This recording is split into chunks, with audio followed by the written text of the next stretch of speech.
किती वेळा सांगायचं रे तुला, तुझी एक बायको एक जान गेली ना तुला 100 मिळतील.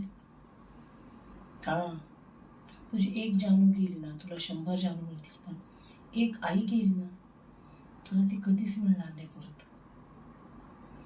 कोण चूक कोण बरोबर हे नंतर बघ. किती वेळा सांगितलं तुला मी, आईला जप रे.